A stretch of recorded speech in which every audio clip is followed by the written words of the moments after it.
গ্রীষ্ম বর্ষা বিনীতি ভরসা। হ্যাঁ, বিনীত শপিং সিটি। নমস্কার, আপনারা দেখছেন হুগলি আপডেট। আপনাদের সঙ্গে আমি উষা। আসছে খবরে, বিহারের গানের অনুষ্ঠান করতে গিয়ে মর্মান্তিক মৃত্যু চন্দননগরের নৃত্যশিল্পী সুতন্দার। প্রশ্ন নারী সুরক্ষার। চন্দননগর নাড়ুয়া রায়পাড়ার বাড়ি সুতন্দার চ্যাটার্জি গতকাল রাত 10টায় বাড়ি থেকে বেরোয় গয়া যাবার উদ্দেশ্যে। সঙ্গী ছিল আরো 4 জন। দুর্গাপুরের বুদবুদে একটি পেট্রোল পাম্প থেকে তেল ভরে 19 নম্বর জাতীয় সড়কে ওঠা মাত্রই মহিলার গাড়িকে ধাওয়া করে সাদা রঙের মদ্যপ ইফটিজারদের গাড়ি। মহিলার সাথে থাকা সহকর্মী ও গাড়ি চালকের অভিযোগ করে কি জানাচ্ছেন শুনবো। ওই আমরা পেট্রোল পাম্প দিয়ে তেলটা ভরলাম, পেট্রোল পাম্পে তেল ভরে ফের আমরা মেন হাইওয়েতে ধরলাম। ধরার পর আপনার নিজের সাইড ধরে যাচ্ছিলাম, যাওয়ার হঠাৎ দেখলাম কি সামনে একটা গাড়ি এসে হোয়াইট গাড়ি বেরিয়ে তারপর ডিপার দিতে দিতে বেরোচ্ছে। এবার আমরা ভাবলাম কি বাঁ দিকে যাচ্ছে, ডান দিকে কেন ডিপার দিকে। আমরা বললাম কি ওকে বেরিয়ে যেতে দাও। দেওয়ার পর যেই আমরা সাইডে এসেছি নিজের, ও কী করলো আস্তে করে হাত এরম করলো। আমরা বললাম কি আমাদের এগোতে বলছি, আমরা এগিয়েছি। যেই একটু এগিয়েছি, এগোনে যাওয়ার পরে সঙ্গে সঙ্গে করলো পিছন দিয়ে আমাদের করে দিল। মারার পরেই সঙ্গে সঙ্গে আমাদের গাড়ি ডিভাইডার টাচার হলো। ফের ওখান থেকে আমরা কী করলাম, আস্তে করে নিলাম গাড়িটা। আস্তে করার পরই যেই একটু আর এগিয়েছি, তারপর ও কী করলো আর একবার হাত দেখালো। আমরা ভাবলাম কি হতে পারে, যেতে দিচ্ছে। ফের আমরা কী করলাম, ভয়ে আস্তে করে গাড়িটা সাইড করে দিলাম। ভাবলাম কি কাটিয়ে বেরিয়ে চলে যাবে তাদের। এবার ও কী করলো, আমাদের ঠিক ওই পানাগড় যে একটা সার্ভিস রোড না কি আছে এইখানটা, আমরা ভাবলাম ওইটা সোজা ধরলে আমরা দার্জিলিং মোড়ে চলে যাবো ডাইরেক্ট। ওইদিকে তো আপনারা স্পিডে ঢুকেছিলেন। হ্যাঁ, এবার আমরা কি ওইটাতে ধরে এবার দার্জিলিং মোড়ে চলে যাবো।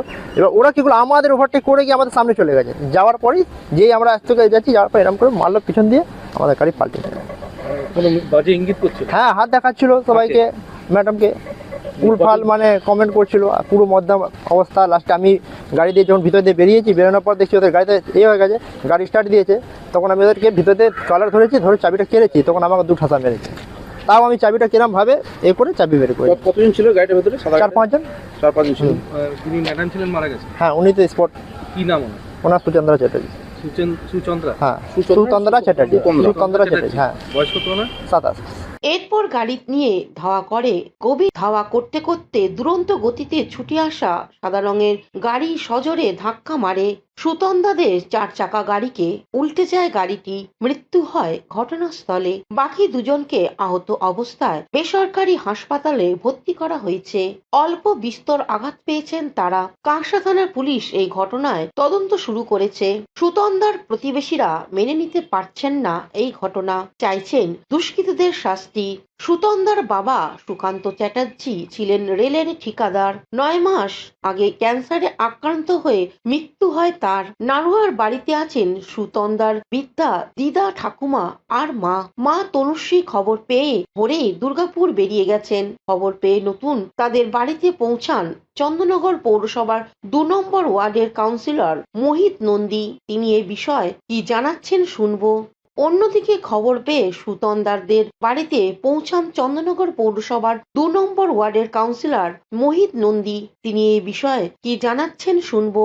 খবরটা পেয়েছি জাস্ট একটু আগে, তো পুরো ডিটেলসটাও এখনো পর্যন্ত আমাদের কাছে নেই। কারণ হচ্ছে তার বাবা বছরখানেক আগেই মারা গেছে, এবং ওর বাবা হচ্ছে আমার স্কুলমেট। তো পরিবারটা বাবা পিতৃহারা হওয়ার পরে খুবই অসুবিধার মধ্যেই ছিল। তো যাই হোক, মেয়েটা ছোটবেলা থেকেই ভালো মেয়ে, পড়াশোনা ভালো এবং গান বাজনা ভালো করতো, এবং পরবর্তীকালে একটা গ্রুপ খুলেছিল যেটা পশ্চিমবাংলার বাইরেও বিভিন্ন জায়গায় বিভিন্ন অনুষ্ঠান করতো। তো কর্মসংস্থানের কিছু ব্যবস্থা করেছিল ও আর ওর ভাই, পিসতুতো ভাই, দুজনে মিলেই এটা অ্যারেঞ্জ করতো। এখান থেকে বিভিন্ন বাইরে অনুষ্ঠান করতে যেত। তো সেরকমই কোনো অনুষ্ঠানকে কেন্দ্র করে কালকে রওনা হয়েছিল রাত্রিবেলা। আজকে সকালবেলা গাড়ি অ্যাক্সিডেন্টে মেয়েটা মারা যায়। এটা ডিটেলস আরো না জানা পর্যন্ত, এবং খুব এমন অবস্থা যে ওর মাকে যে ফোন করব বা ওর পিসিকে ফোন করব, সেই অবস্থাটা মনে হচ্ছে না যে ফোন করে কি জানতে চাইবো কি বা। হ্যাঁ, তো যে পাড়া প্রতিবেশীর থেকে যেটুকুনি জানতে পারছি, এই ধরনের ঘটনা কাম্য নয়। যাই হোক, ঘটে গেছে। এখন দেখা যাক কিভাবে কতটা আমরা। নাড়ুয়ার এলাকায় এই খবর ছড়াতেই লোকজন ভিড় করতে থাকে। সুতন্দার তাদের বাড়ির সামনে। প্রতিবেশীরা এ বিষয়ে কি বলছেন শুনবো। যে মেয়ের ঠাকমা আর মানে মেয়ের দিদা আর মেয়ের ঠাকমা, মানে যে মারা গেছে বলছে। আচ্ছা, ঠিক আছে। মা আর মাও মা আছে। আছে, আর কেউ থাকে না, মানে মাই থাকে। আর বোন এখানে বিয়ে হয়েছে, তো বোন মাঝে মাঝে এখানে আসে, কারণ দুজনেই তো অথর্ব, দুটো বুড়ি বয়স্ক। আচ্ছা, হ্যাঁ, মোটামুটি 70-এর উপর বয়স, বা 75 পারবে। এই হচ্ছে ব্যাপার। কি ঘটনাটা কি হয়েছিল? ঘটনাটা হচ্ছে, এরা তো কালকে এখান থেকে বেরিয়েছে। হুম এবার আমি সেটা জানতাম না যে কালকেই বেরিয়েছে, কেন ওর মেয়ে একদিন যদি বাড়ি থেকে বেরোয় হুম মোটামুটি ফিরতে ফিরতে 15 দিন 20 দিন হয়ে যায়। আচ্ছা, উনি কি করেন?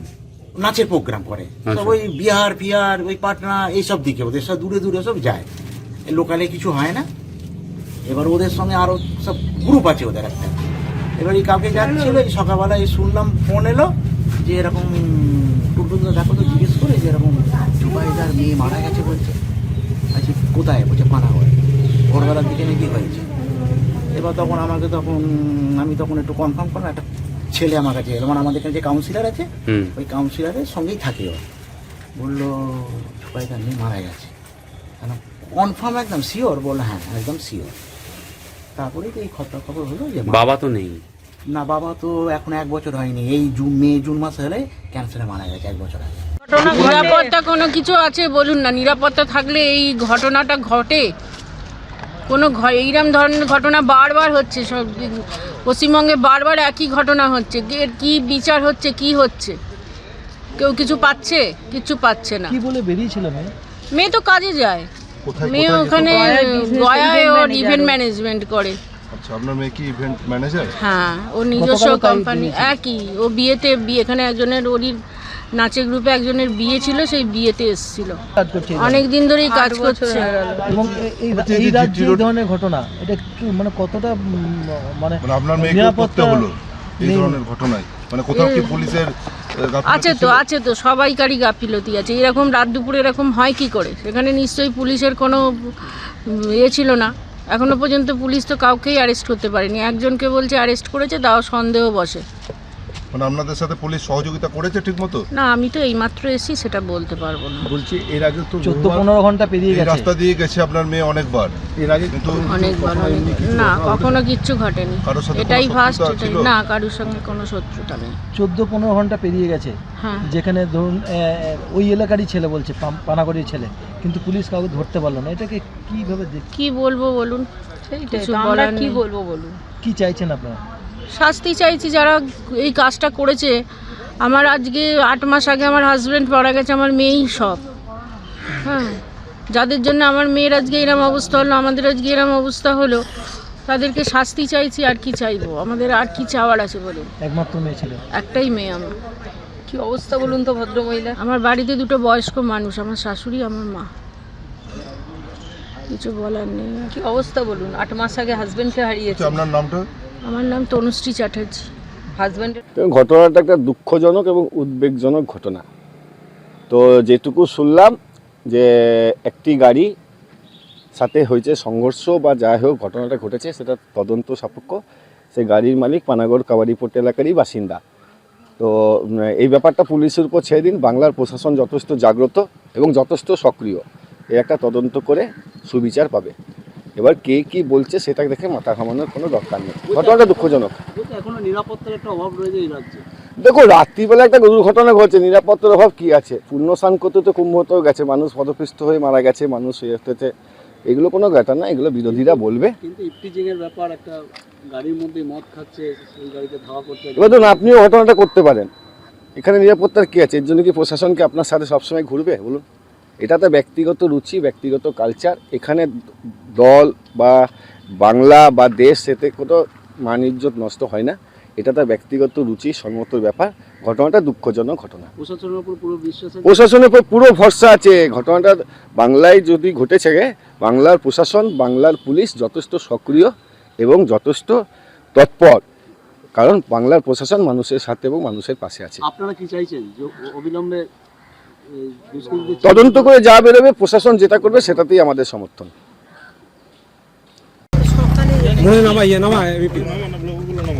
আমি ফার্স্ট জেনেছি সকালে আমি কিভাবে ওনার জানলেন? পিসি আচ্ছা কিভাবে জানলেন? সুতন্দার পিসি কিভাবে মানে কোন মারফতে জেনেছি? হ্যাঁ ওখান থেকেই ফোন এসেছিল, তাইতেই জেনেছি। পাল্টাই হয়ে যাওয়ার পর আমার গাড়ি থেকে দুটো ছেলে যা হোক করে কষ্ট করে নেমে যায়। ওনাদেরও গাড়ির একটা টায়ার বাস্ট হয়ে যায়, ঠিক আছে। বাস্ট হয়ে যাওয়ার পর ওনার গাড়ির চাবি আমাদের গাড়ির একটা স্টাফ খুলে নেয়, খুলে নিয়ে আমাদের স্টাফকে বুকে ঘুষি মেরে ওনারা সব ফারার হয়ে গেছে। ওনাদের গাড়ির চাবি, গাড়ি আটক হয়েছে। মানে খারাপ উদ্দেশ্য নেই ওরা তারা করছে। অবশ্যই খারাপ উদ্দেশ্য, সেটা ম্যাডামকে দেখে হ্যাঁ, সেটা কিডন্যাপিং হতে পারে, মার্ডার হতে পারে, ছিনতাই হতে পারে।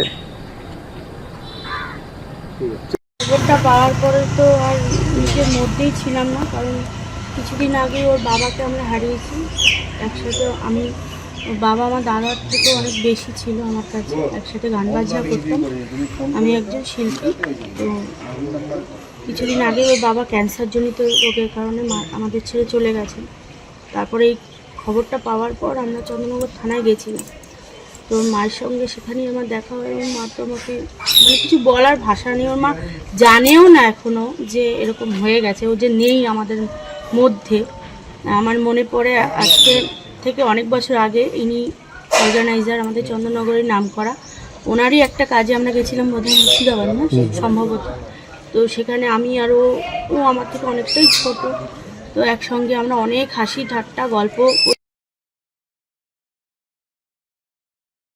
কথাটাই আমার মনে আসছে। খুব ভালো নাচতো আর খুব ভালো মেয়ে ছিল। ওর বাবা চলে যাওয়ার পর ওদের বাড়িতে ওর ঠাকুমা, ওর দিদা দুজনেই বয়স্ক মানুষ, সাথে ওর মা, তিনজনকে ওই দায়িত্ব নিয়ে সামলেছে, ওই সংসারটাকে পুরো হাল ধরেছে। ওর মাও আজকে আমাকে জড়িয়ে ধরে এটাই বলছিল যে ওর বাবা চলে যাওয়ার পর ওকে জড়িয়েই বেঁচেছিলাম, এখন কিভাবে থাকবো আমি বুঝতে পারছি। আমার মেয়েটার একটা কিছু হয়ে গেছে।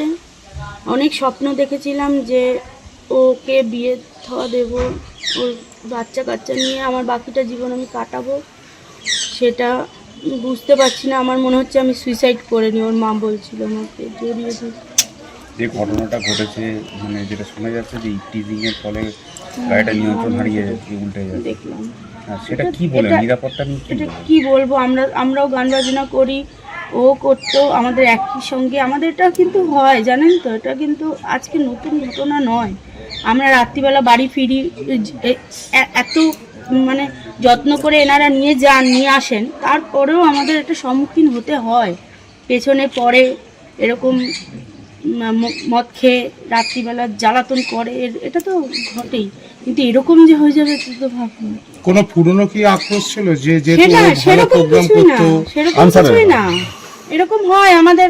এটা যে আজকে এটা হয়েছে, এটা আমার সাথেও কোনো একটা টাইমে হয়তো হয়েছে, আমরা বেরিয়ে এসেছি কোনোভাবে বেঁচে ফিরে চলে এসেছি, এটা হয়। এটা তো আপনার সঙ্গে কি দু একদিনের মধ্যে কথা হয়েছিল? না, দু একদিনের মধ্যে কথা হয়নি। সোশ্যাল মিডিয়াতে তো সবসময় দেখতাম ওর কাজ, ওর সাথে সেরকম হাই হ্যালো সব, বা রাস্তাঘাটেও আমি যেহেতু। হুগলি থেকে চন্দ্রনাথ দত্তের সঙ্গে পানুপালের রিপোর্ট, হুগলি আপডেট। চুচুড়ার পুলিশ লাইন থেকে সর্প বিশরদ চন্দন ক্লেমেন্ট সিং উদ্ধার করল একটি বিরল প্রজাতির চন্দ্রবোরা সাপ। সাপের আতুরঘর চন্দননগর পুলিশ হেডকোয়ার্টার। বিষধর চন্দ্রবোরা উদ্ধারে ছড়ালো চাঞ্চল্য। চুচুড়ায় রয়েছে চন্দননগর পুলিশের হেডকোয়ার্টার, পুলিশ লাইন, যেখানে রয়েছে police commissioner, deputy police commissioner, assistant police কমিশনারের অফিস। যে বিল্ডিং এ চন্দননগর পুলিশের হেডকোয়ার্টার, সেটি বহু প্রাচীন ডাচেদের আমলের পুরনো। এই ঐতিহাসিক ভবনে এর আগেও সাপের আড্ডা দেখা গিয়েছিল। আজ কমিশনার অফিসের পেছন দিকে একটি সাপ দেখতে পান পুলিশ কর্মীরা। খবর দেওয়া হয় ব্যান্ডেলের সাপ উদ্ধারকারী চন্দন ক্লেমেন্ট সিংকে। চন্দন গিয়ে পুলিশ লাইন থেকে একটি বড় সাইজের চন্দ্রবোরা উদ্ধার করেন। এই বিষয়ে চন্দন ক্লেমেন্ট সিং কি বলছেন শুনবো।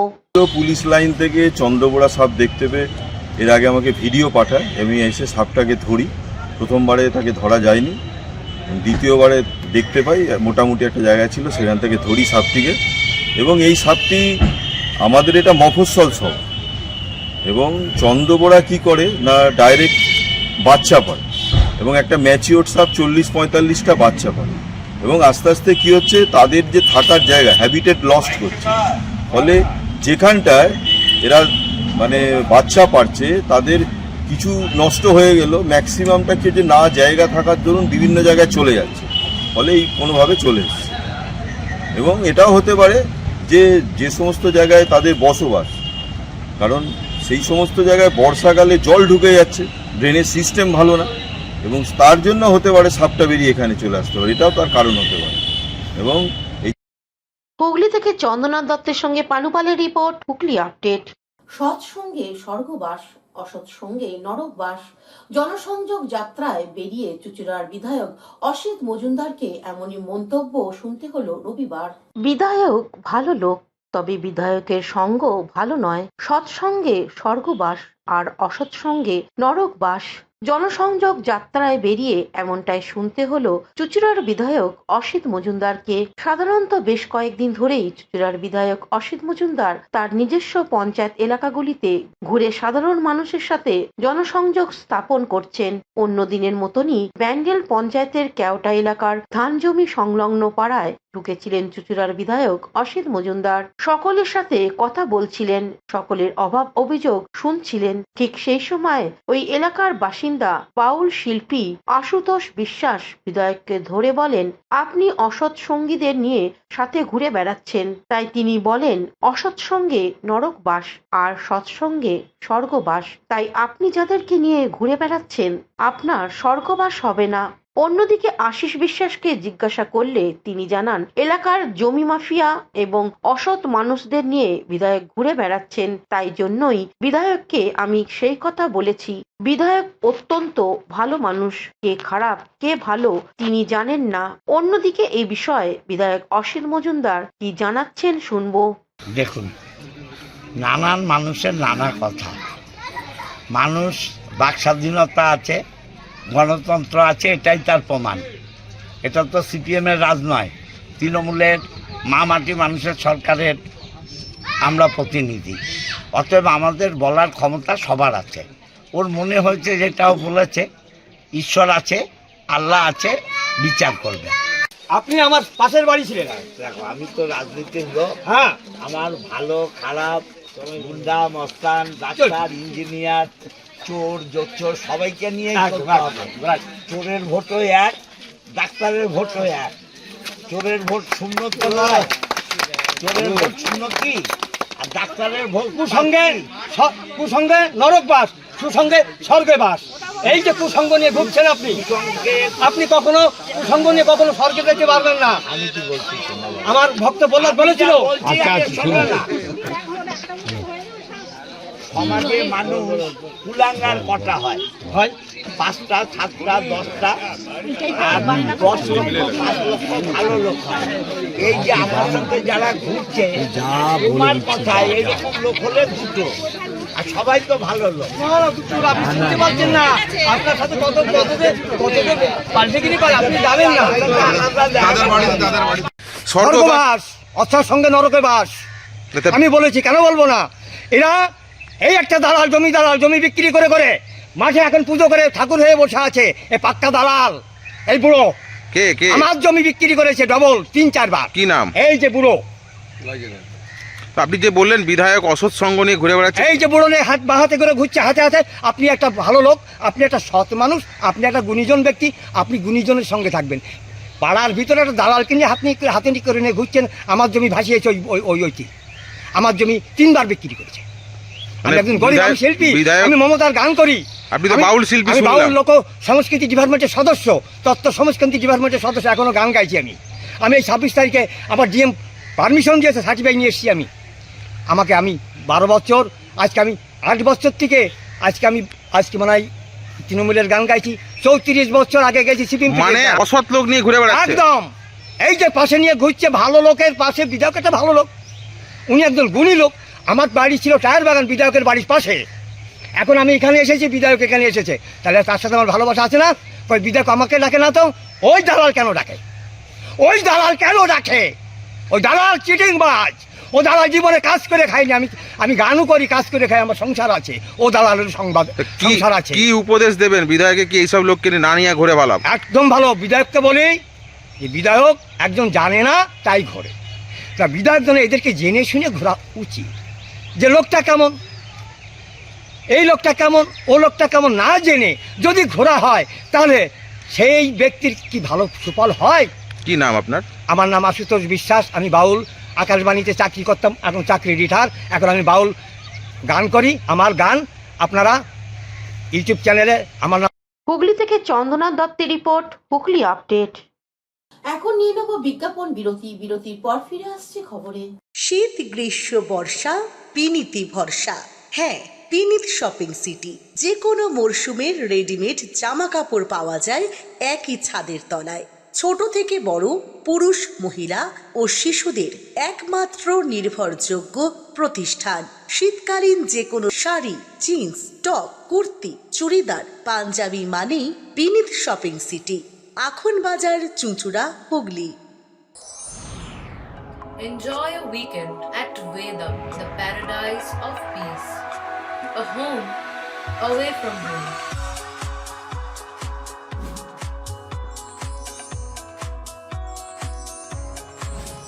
See yourself resonating with the nature. Vedam welcomes you to create your best memories. Amala nursing home. Potshati, your ultimate destination for weekend leisure. Marriage, conference, shooting, and get together all are in one roof. Yes, think about Potshati, Hugli. বিরতির পর ফিরে এলাম খবরে। কিছুক্ষণের জন্য রাজনীতি থেকে বিরত নিয়ে ক্রিকেট খেললেন বিজেপি নেতা দিলীপ ঘোষ শেওড়াফুলিতে। শেওড়াফুলি স্বামী নেতাজি সেবা কেন্দ্রের পক্ষ থেকে সারা দিনব্যাপী এক ক্রিকেট টুর্নামেন্ট আয়োজন করা হয়েছে সংগঠনের জেলা প্রমুখ অনিমেষ আইয়ারের নেতৃত্বে। এদিন এই অনুষ্ঠানের অতিথি হিসেবে আমন্ত্রিত ছিলেন কেন্দ্রীয় বিজেপি নেতা দিলীপ ঘোষ এবং হুগলি জেলা বিজেপির সংহত সভাপতি গোপাল উপাধ্যায়, হুগলি জেলা বিজেপির সাধারণ সম্পাদক সুরেশ সাউ। এদিন এই ম্যাচ অনুষ্ঠিত হয় বিবেকপল্লী এলাকার বিবেকানন্দ স্কুল মাঠে। এদিন টুর্নামেন্ট শুরু হওয়ার আগে ওই এলাকার বেশ কিছু দিব্যাঙ্গ ব্যক্তিদের হুইল চেয়ার সহ কিছু সরঞ্জাম বিতরণ করে দিলীপ ঘোষ। তারপর খেলোয়াড়দের সাথে আলাপচারিতা হয় এবং নিজের হাতে ব্যাট নিয়ে কিছুক্ষণ ক্রিকেট খেলে। প্রস্তুতি হচ্ছে, যথাসময়ে হবে। ভারতীয় জনতা পার্টি গতবারে ধাক্কা দিয়েছিল, অর্ধেকটা এগিয়েছি আমরা, এবারে পুরো করবো। পশ্চিমবাংলার মানুষও পরিবর্তন চাইছেন, আর বিজেপি একমাত্র বিকল্প, বিজেপির হাত দিয়েই পরিবর্তন হবে। এবারে কল্যাণ বন্দ্যোপাধ্যায় আজকে একটি কথা বলেছে কুম্ভ নিয়ে। কুম্ভতে অব্যবস্থা, রেলের অব্যবস্থা এবং ওখানকার রাজ্য সরকারকে বলেছে। আমি জানি না কল্যাণ ব্যানার্জি গেছেন কিনা, স্নান করেছেন কিনা, বা ওনার ছোটোখাটো ইঞ্চি ফুট সাইজে বহু নেতা বড় কথা বলছেন, কিন্তু ওনার এমপিরা, ওনার এমএলএ ক্যান্ডিডেট মহিলারা দেখলাম খুব ডুব দিচ্ছেন আর খুব প্রশংসা করছেন কুম্ভের, এবং খুব খুশি মনে এসছেন। যাদের মনে পাপ তারা স্নানও করতে পারে না, তারা প্রশংসাও করতে পারে না। 60 কোটির বেশি লোক স্নান করে নিল, দেশের দুনিয়া 70টা দেশের লোক এসে স্নান করে গেল, কারো কষ্ট হলো না। আমরা গেছি, গাড়ি চালিয়ে গেছি, 4 দিন ঘুরে অযোধ্যা কাশী ঘুরে এলাম। ভিড় আছে, ভিড় হবে না? 140-42 কোটি লোক আছে ভারতবর্ষে, আরও বিদেশ থেকে আসে, ভিড় তো হবে। কিন্তু যারা যাচ্ছেন তীর্থযাত্রী ভক্তি না, তাদের মনে করো কষ্ট নেই, আনন্দের সঙ্গে দর্শন করে স্নান করে আসছেন না। বামফ্রন্টের একজন নেতা বলছে যে ওখানকার যে জল, সেই জলে। হুগলি থেকে চন্দনা দত্তের রিপোর্ট, হুগলি আপডেট। স্বর্গীয় খনা সেনের ৫ম মৃত্যুবার্ষিকীতে স্বেচ্ছায় রক্তদান শিবির অনুষ্ঠিত হয়ে গেল ব্যান্ডেলে। প্রয়াত খনা সেনের স্মরণে ব্যান্ডেল আমবাগান আদি সুইমিং অ্যান্ড কালচারাল ক্লাবের উদ্যোগে চুঁচুড়া ইমামবাড়া জেলা হাসপাতালের সহযোগিতায় অনুষ্ঠিত হল স্বেচ্ছায় রক্তদান শিবির। বিশিষ্ট সাংবাদিক মিল্টন সেনের প্রয়াত মা খনা সেনের স্মরণে এই রক্তদান শিবির অনুষ্ঠিত হয়ে আসছে 5 বছর ধরে। রবিবার ক্লাব প্রাঙ্গণে আয়োজিত রক্তদান শিবিরে 50 জন স্থানীয় বাসিন্দা এবং ক্লাব সদস্য স্বেচ্ছায় রক্তদান করেন। রক্তদান প্রসঙ্গে ক্লাব সদস্য ফিরোজ খান এ বিষয়ে কি বলছেন শুনবো। আমরা 4-5 বছর ধরে রানিং চলছে রক্তদান শিবিরটা। এটা থানা সেনের স্মৃতিতে মিল্টন সেনের উদ্যোগে এই রক্তদান শিবিরটা আমাদের প্রত্যেক বছর করা হয়। কতজন রক্ত দিচ্ছে? 50 জন প্রত্যেক বছর আমাদের 50 জন 52 জন করে ডোনার হয়। কোন ক্লাবের উদ্যোগে হচ্ছে? প্রতি বছরই করেন? প্রতি বছরই মিল্টন সেনের উদ্যোগে। কি নাম আপনার? আমার নাম ফিরোজ খান। হুগলি থেকে পানুপালের রিপোর্ট, হুগলি আপডেট। চুঁচুড়া দেশবন্ধু মেমোরিয়াল হাই স্কুলে শতবর্ষ উপলক্ষে বিনা ব্যয় স্বাস্থ্য পরীক্ষা শিবির অনুষ্ঠিত হয়ে গেল।